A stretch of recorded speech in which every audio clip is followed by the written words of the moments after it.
Crimson Threads, The Ballad of Blackwood Veil, Book Summary.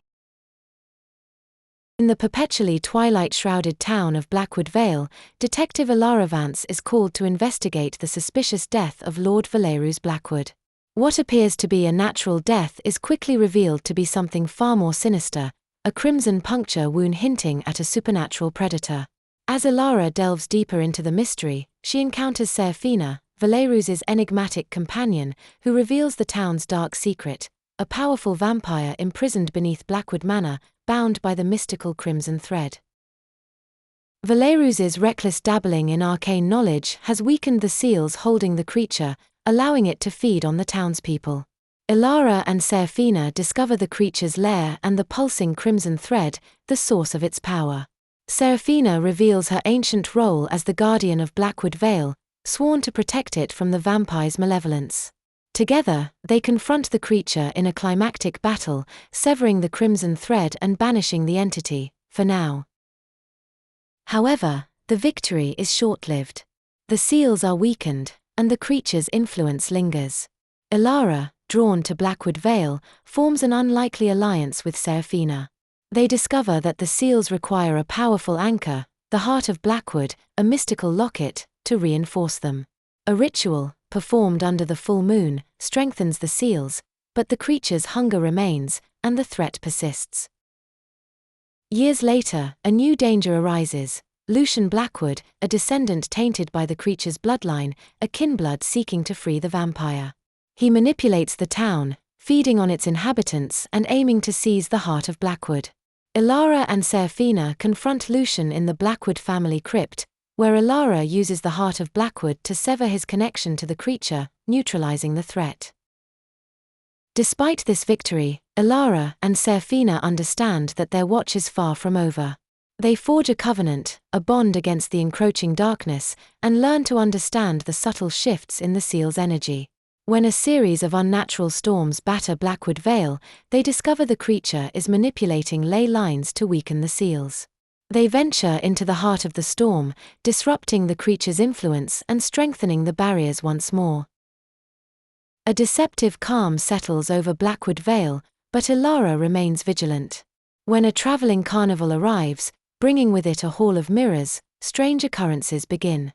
The mirrors are revealed to be a conduit for the creature to project its consciousness. Alara and Serafina discover the mirrors are connected to a central focal point. Using the Heart of Blackwood, they shatter the mirror, and sever the creature's connection. The story concludes with Alara and Serafina remaining as guardians, their enduring watch a testament to the resilience of the human spirit and the ongoing struggle against the encroaching darkness. Blackwood Veil, forever marked by its dark history, learns to coexist with the shadows, while the creature waits, biding its time, a constant threat beneath the surface. The Ballad of Blackwood Veil is one of cyclical struggles and enduring vigilance, a testament to the power of hope in the face of overwhelming darkness. Crimson Threads, The Ballad of Blackwood Veil. Chapter 1, The Unfurling Shadow.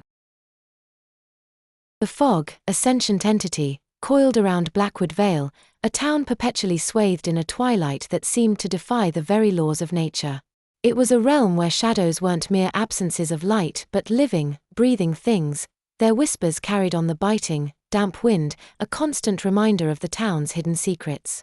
Detective Alara Vance, a woman whose face bore the etchings of countless sleepless nights and hard-won battles, pulled her worn trench coat tighter against the encroaching chill.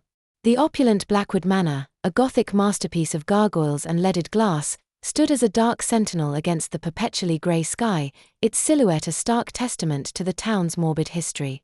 Lord Valerius Blackwood, the manor's reclusive and enigmatic owner, was dead. Or, rather, what remained of him was.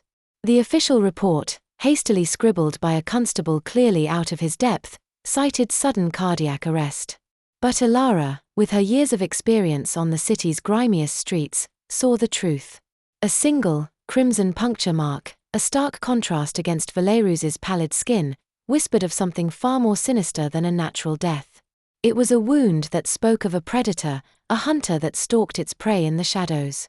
Alara felt a prickle of unease, a sense of dread that settled in her gut like a cold stone. There was an unnatural stillness about the manor, a silence that hummed with a dark, unseen energy. The local constabulary, a collection of nervous men with trembling hands and wide, fearful eyes, were clearly out of their depth. They were ill-equipped to handle the darkness that permeated Blackwood Veil. "Another victim, Detective," Constable Davies murmured, his voice barely a whisper, his eyes darting towards the body. "Just like the others."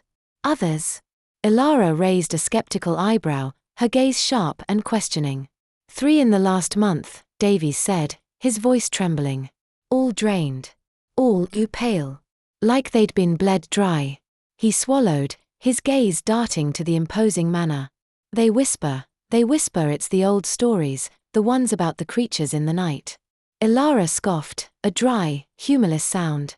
"Old stories don't leave puncture wounds, Constable. They leave bodies, and bodies tell tales. Let's focus on the facts." Inside the manor, the air was thick with the scent of dust, decay, and an underlying metallic tang that Ilara recognized as the lingering aroma of blood. The grand hall, with its towering ceilings and ornate tapestries, was a macabre stage. Valerus Blackwood's body lay sprawled on the cold marble floor, his eyes wide and vacant, reflecting the flickering candlelight. Ilara knelt, her fingers tracing the delicate wound on his throat. It was precise, almost surgical, a testament to the skill of the predator. "No bruising," she noted, her voice low and clinical. "No sign of a struggle. Whoever did this knew what they were doing, and they were fast." A sudden draft swept through the hall, extinguishing the flickering candles and plunging the room into near darkness. A collective gasp rippled through the constables, their fear palpable. Then, a soft, melodic voice, like the chime of distant bells, echoed from the shadows. "He was always a fool, Valerus." A figure emerged from the darkness, a woman of ethereal beauty with eyes that shimmered like liquid silver, her skin as pale as moonlight. Her lips, a vibrant crimson, curved into a melancholic smile, a stark contrast to her sorrowful gaze. "I am Serafina," she said, her voice a silken caress, a whisper that seemed to fill the room. "Valerus's companion."